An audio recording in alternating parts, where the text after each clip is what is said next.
그 아이가 자라매 하루는 추수꾼들에게 나가서 그의 아버지에게 이르렀더니 그의 아버지에게 이르되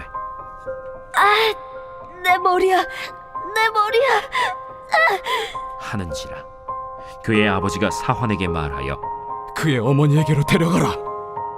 곧 어머니에게로 데려갔더니 낮까지 어머니의 무릎에 앉아 있다가 죽은지라. 그의 어머니가 올라가서 아들을 하나님의 사람의 침상 위에 두고 문을 닫고 나와 그 남편을 불러 이르되 청하건대 사환 한 명과 나귀 한 마리를 내게로 보내소서. 내가 하나님의 사람에게 달려갔다가 돌아오리이다. 초하루도 아니요 안식일도 아니거늘 그대가 오늘 어찌하여 그에게 나아가고자 하느냐? 평안을 비나이다.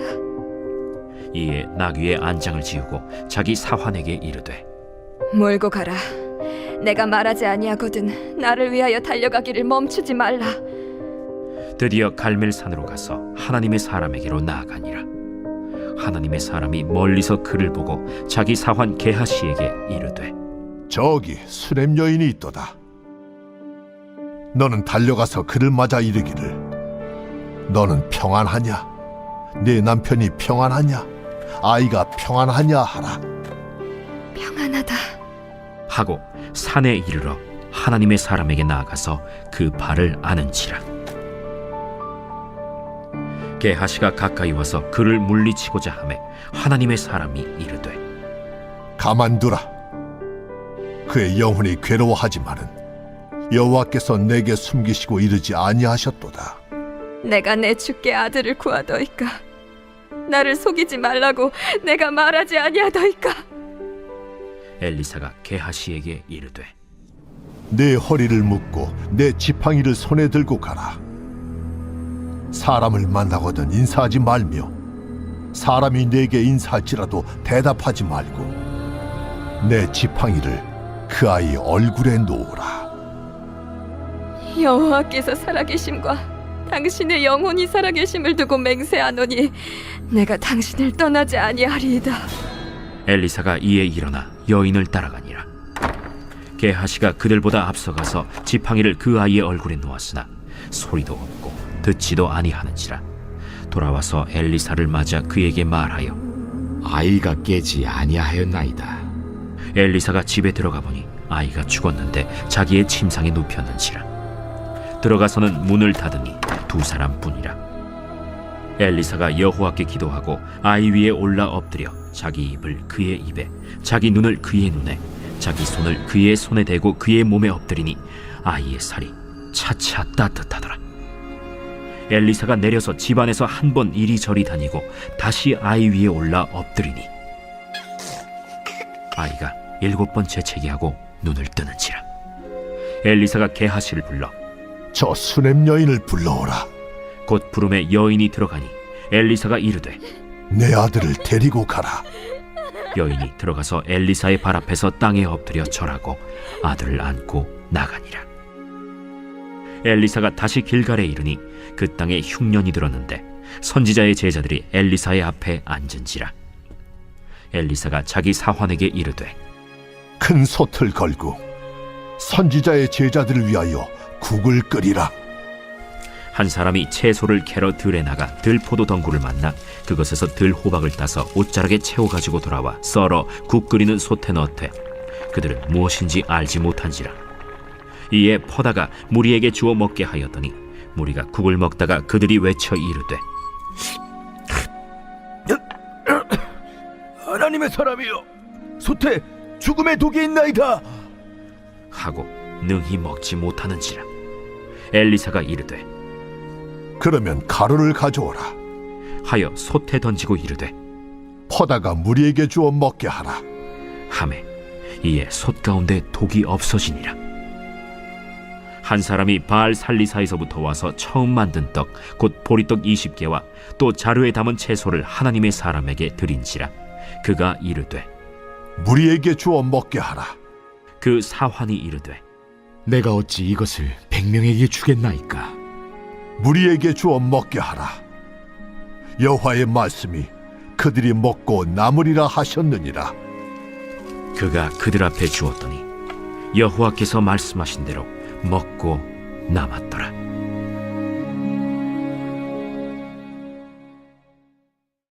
오늘 새벽에도 주님의 보좌 앞으로 나오신 성도님들에게 하나님의 은혜와 평강이 함께 하시기를 축원드립니다. 오늘 열왕기하 4장 후반부 함께 살펴보겠습니다. 열왕기는 이스라엘 왕들에 대한 이야기이죠.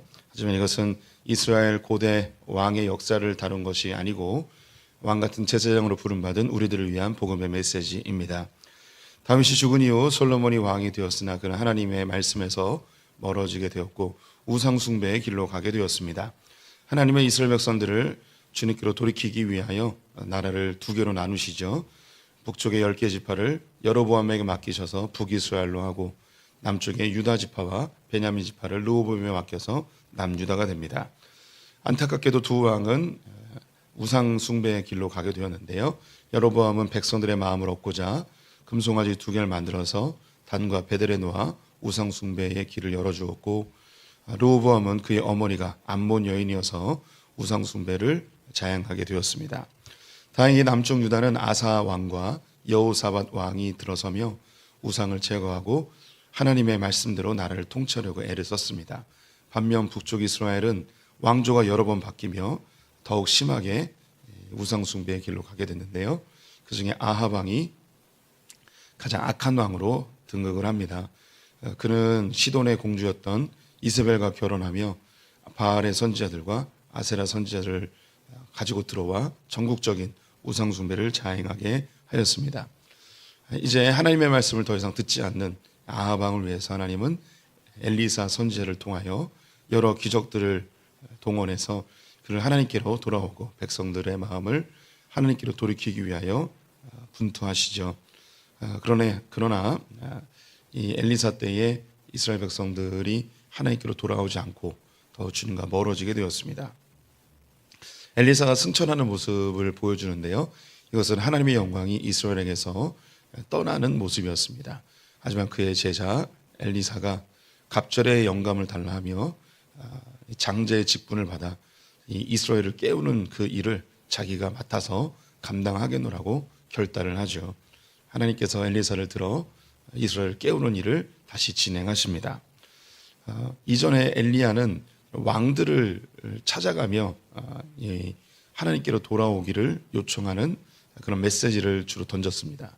그런데 엘리사 때에는 엘리사가 왕에게 직접 나아가서 메시지를 전달하는 장면이 없습니다. 오히려 왕들이 필요하면 찾아오죠. 그리고 엘리사는 주로 어디에서 사역을 하냐면 백성들 안에서 사역을 합니다. 하나님의 말씀을 사모하는 자들 그리고 하나님의 은혜를 사모하는 자들 틈에서 엘리사가 사역하며 하나님의 영광이 떠나지 아니하도록 마치 뭐랄까요 산소길을 끼얹는 듯한 그런 모습의 이스라엘입니다. 왕들뿐만 아니라 소위 그 시대의 지도자들 그리고 유력한 자들이 하나님을 찾지도 않고 하나님의 말씀에 귀 기울이지도 않는 그런 시대에 엘리사가 사역을 하고 있었던 것이죠. 하지만 여전히 그들 가운데 하나님의 은혜를 사모하고 하나님의 말씀을 듣고자 하는 그런 무리들은 여전히 존재했음을 성경에서 보여주고 있습니다. 어제 보았던 것이 두 명의 여인을 비교하여서 보여줬는데요. 한 사람은 선지생도의 아내, 과부의 빚의 문제를 해결해 주는 모습, 그리고 수냄 여인, 부유한 집의 여인이었습니다. 이 여인은 엘리사를 늘 섬겨주고 귀히 여기는 사람이었습니다. 자기 집에 게스트하우스를 만들어서 엘리사가 언제든지 와서 생활할 수 있도록 준비해 놓은 그런 여인이었습니다. 이 여인에게는 아이가 없는 문제가 있었죠. 이 두 사람은 다른 위치에 있었지만 삶의 문제를 가지고 있었습니다. 이 문제를 엘리사에게 가지고 나왔을 때, 즉 하나님께 가지고 나오고 하나님의 은혜를 구할 때에 이 문제가 해결되는 모습을 어제 보았죠. 그래서 우리는 이 선지생도의 과부와 같이 삶의 가장 어려운 상황에 놓일 수도 있습니다. 또 때로는 우리는 부유한 삶에서 아무 문제 없는 듯하지만 내 안에 깊이 숨겨놓았던 은밀한 나의 문제들, 오랫동안 기도했지만 응답되지 않아 잊어버렸던 나의 기도의 제목들, 이런 것까지도 하나님께서 다 알고 계시고 하나님께 내놓았을 때에 하나님께서 신실하게 응답하시는 모습을 함께 보았습니다. 이제 오늘은 이 수넴 여인의 그 뒷이야기를 보여주고 있는데요. 이 아이가 자랐습니다. 하루는 아버지가 추수하고 있는데 그 밭에 따라갔습니다. 그런데 뭐 열사병인지 갑자기 머리가 아프다고 신음하고 있습니다. 아버지가 그 사원을 통해서 빨리 어머니에게 데려가라고, 어머니가 데려가서 품에 안고 열을 식히려고 했는데 시름시름 앓더니 하루 종일 아프다가 이제 숨이 멈춰지게 되었습니다. 이 어머니는 깜짝 놀라서 이 엘리사를 위해서 마련해 놓은 게스트하우스의 침상에 눕히고 문을 닫아버렸습니다. 아무도 못 들어가게. 그러더니 남편에게 요청해서 한 명의 사원과 나귀를 준비하여서 엘리사에게 다녀오겠다고 합니다. 아니 뭐 이게 기도하는 날도 아니고 예배하는 날도 아닌데 굳이 가냐? 내가 평안을 빌기 위해서 다녀오겠다고 사원에게 부탁하기를 내가 말하기 전까지는 절대 멈추지 말고 무조건 달리라고. 엘리사가 갈멜산 위에서 보니까 저 멀리에서 나귀 하나가 급히 달려오는 모습을 봅니다. 게하시를 통해 가서 물어보라고 하죠. 너는 평안하냐? 네 남편은 평안하냐? 아이는 평안하냐? 라고 물으라고 합니다. 이것은 네 문제 때문이냐? 남편 문제 때문이냐? 아니면 아들에게 문제가 생겼냐? 라고 물은 것이죠.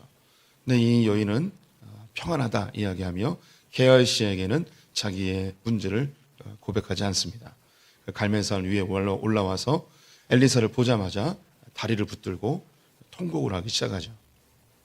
게하시가 말리려고 하였는데 가만히 두라고, 왜 그런지 한번 들어보자고 하였더니 문제는 얘기하지 않고 내가 언제 당신에게 아들을 달라고 했냐, 이 문제는 이제 아들에게 문제가 생겼다는 걸 직감할 수 있는 거죠.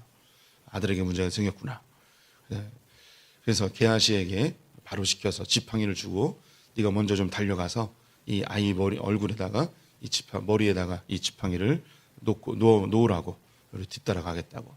그래서 이 지팡이를 머리에 두는 것이 어떤 의미가 있는지는 알 수가 없습니다.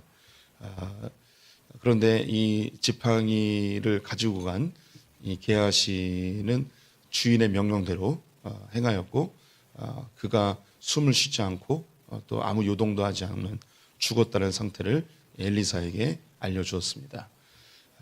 그 방에 들어가서 눈과 눈을 그리고 손과 손을 맞대며 기도한 것이죠.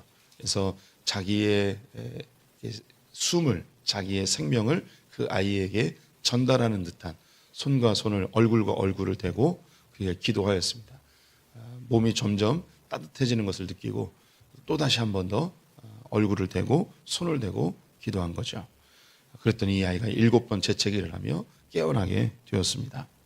수넴 여인을 불러서 아이를 주고 이제 이 엘리사는 돌아오게 되죠.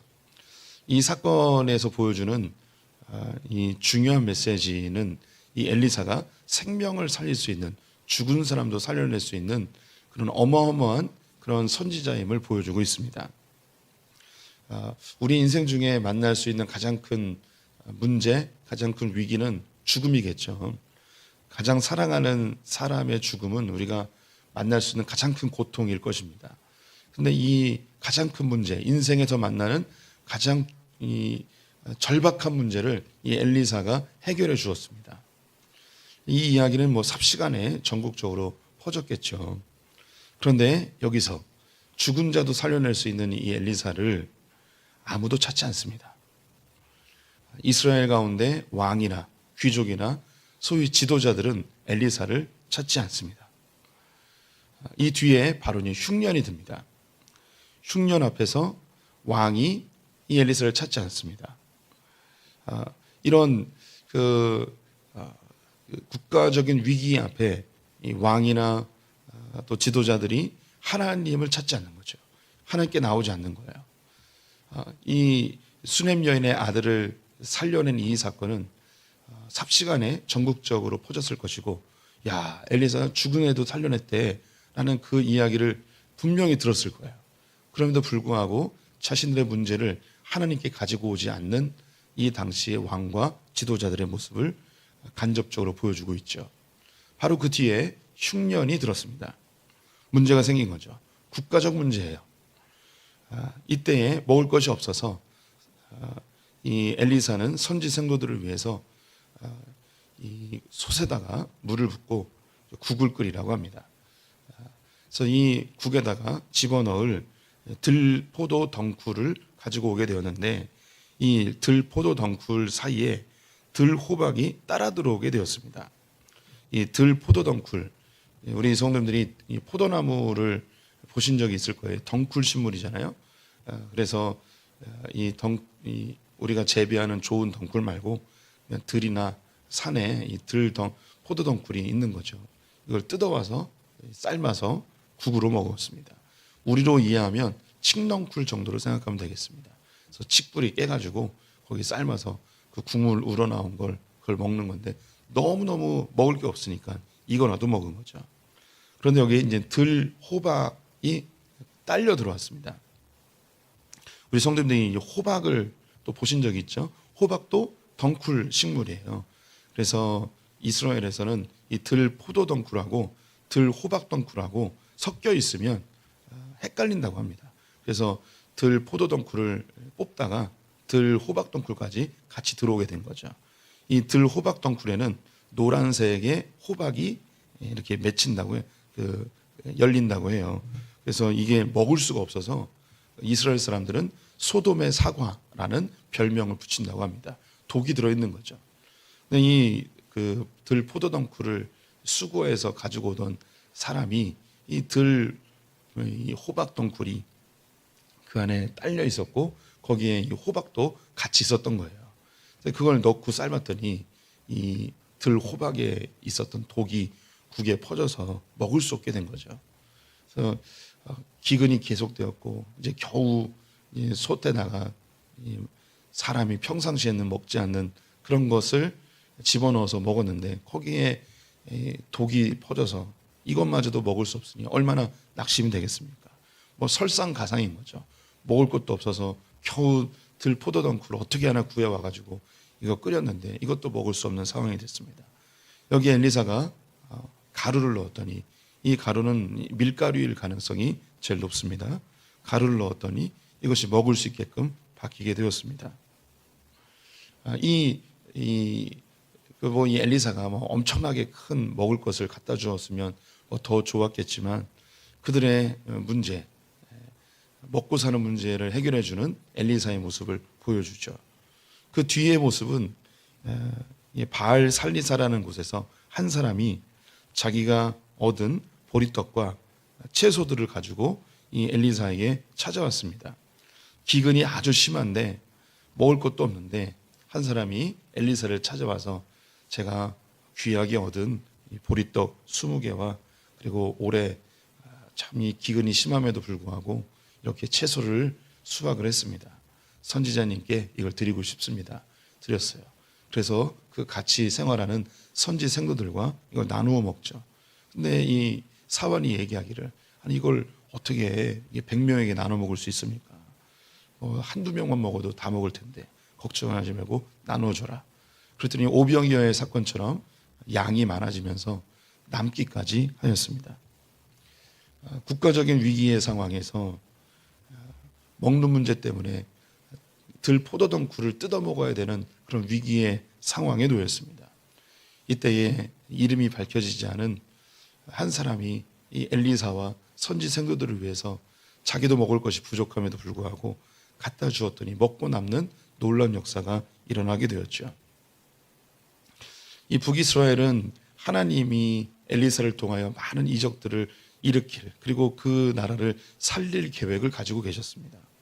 그 모습이 엘리사가 처음 요단강을 가르고 여리고에 왔을 때에 그 먹지 못하는 물에 소금을 넣어서 먹을 수 있게 바꿨던 그 사건과 연장선상 속에 있습니다. 죽어가는 이스라엘, 생명력을 잃어버리는 이스라엘, 이 가운데 살려내겠다는 거죠. 내가 이 나라를 살려내겠다고 하나님의 열망이 그 안에 담겨 있습니다. 그런데 안타까운 것은 아무도 안 찾는 거예요. 아무도 엘리사를 안 찾아요. 기근의 문제, 죽음의 문제, 삶의 문제들을 해결해 줄 수 있는데 아무도 안 찾는 상황이 되었습니다. 찾는 사람이라고는 선지 생도들, 그리고 이 엘리사를 하나님의 사람으로 인정하는 사람들이 겨우 찾았습니다. 하나님은 준비가 됐는데, 하나님은 돕고 싶은데, 하나님은 다 해주고 싶은데, 문제는 그 사람들이 안 찾는 거죠. 우리 성도님들의 삶에 어린아이를 잃어버린 수냄 여인처럼 정말 절대절명의 위기의 상황에 놓일 수도 있습니다. 또 기근이 들어서 들 포도덩쿨을 삶아 먹어야 되는 그런 경제적인 어려움에 놓일 수도 있습니다. 이때 우리는 참 얄궂은 게, 우리는 위기의 상황이 되면 하나님을 찾을 것 같잖아요. 우리 흔히 그런 얘기 하잖아요.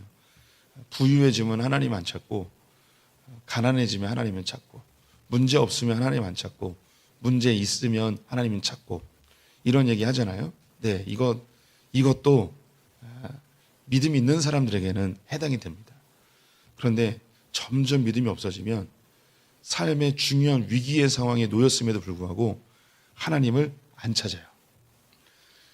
위기의 상황에 하나님을 찾는 사람은 그래도 그 마음에 하나님이 계신 분들이에요. 그런데 신앙생활을 오래 했음에도 불구하고 삶의 문제 앞에서 하나님을 찾는 것마저도 포기해버리는 사람들이 있어요. 또 때로는 문제가 지속되고 문제가 심각함에도 불구하고 이 문제에 짓눌려서 하나님을 찾지 않는 분들이 계십니다.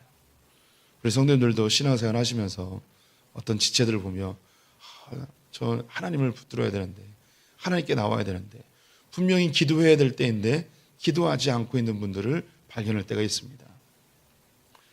저는 이제 목회자이기 때문에 성도님들 중에 삶의 문제 앞에 놓여 있는 안타까움이 있죠. 근데 그 문제보다 더 안타까운 게 뭐냐면, 이때 하나님께 부르짖고 하나님을 찾아와 기도해야 되는데 그걸 안 하고 있는 분들을 보면 더 안타까워요.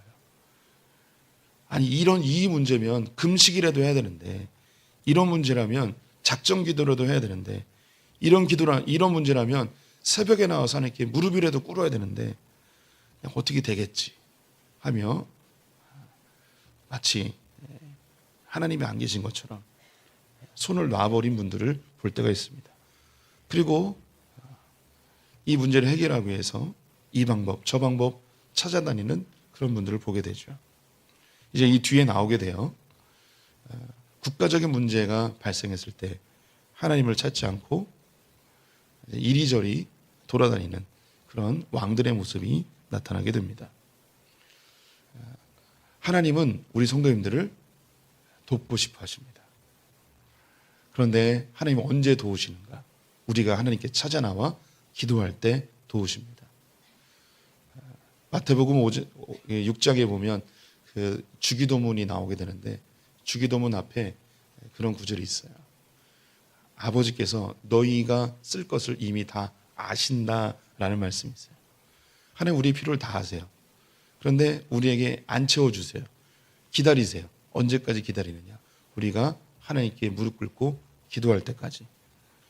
하나님은 기도하지 않으면 아무 일도 안 하세요. 왜냐하면 그거 도와줘도 하나님이 해주셨다고 생각하지 않아요. 내가 했다고 생각하고 내 능력으로 했다고 생각해서 하나님은 기다리시죠. 이삭이 20년 만에 아이를 얻거든요. 성경에 보면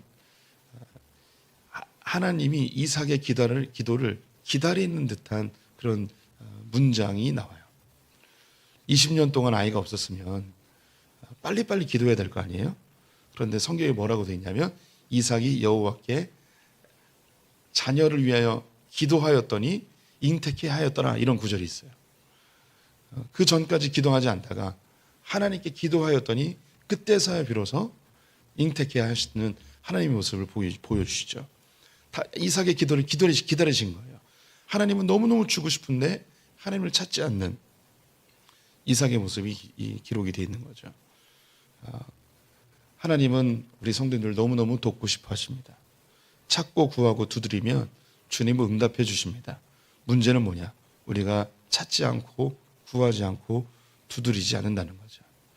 새벽을 깨우시는 분들은 이 부분에 대해서 잘하고 계시는 분들인데, 바라기는 이 새벽을 깨우지 않은 분들이 삶의 순간순간마다 때로는 문제가 생겼을 때 가장 먼저 주님을 찾는 그런 성도님들이 되시기를, 이제 지금 아직도 꿈나라에 계신 분들에게 주님이 찾아가셔서 좀 알려주셨으면 좋겠습니다. 주님 해주세요.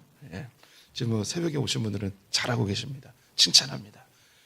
이 문제 앞에서 하나님께 나오는 분들, 혹시 이 새벽에 급하게 문제를 가지고 나온 분들이 있다면 주님이 신실히 응답해 주실 줄 믿습니다. 기도하겠습니다. 하나님, 주님은 늘 언제나 자녀된 우리를 도와주고 싶어 하시고 우리 일을 채워주고 싶어 하시는, 하나님이 얼마나 사랑하시는지, 우리를 위해 어떻게 일하시는지 보여주고 싶어 하시는 하나님임을 믿습니다. 그 하나님께 찾고 구하고 두드리는 하나님의 자녀된 권세를 누리는 소풍의 성도들 되게 하여 주시옵소서. 작은 삶의 문제부터 위급한 삶의 순간까지 모두 주님께 맡겨드리는, 그래서 하나님의 그 놀라운 능력을 날마다 체험하는 소풍의 성도들 되게 하여 주시옵소서. 하나님, 이 나라 이 민족 가운데 주를 찾는 자들이 더욱 늘어나게 하여 주시옵소서. 국가적인 어려움과 여러 혼란들 속에서 사람의 지혜가 아니라 하나님의 도우심을 구하는 이 나라 이 민족 되기를 간절히 소망하며 예수님의 이름으로 기도드렸습니다. 아멘.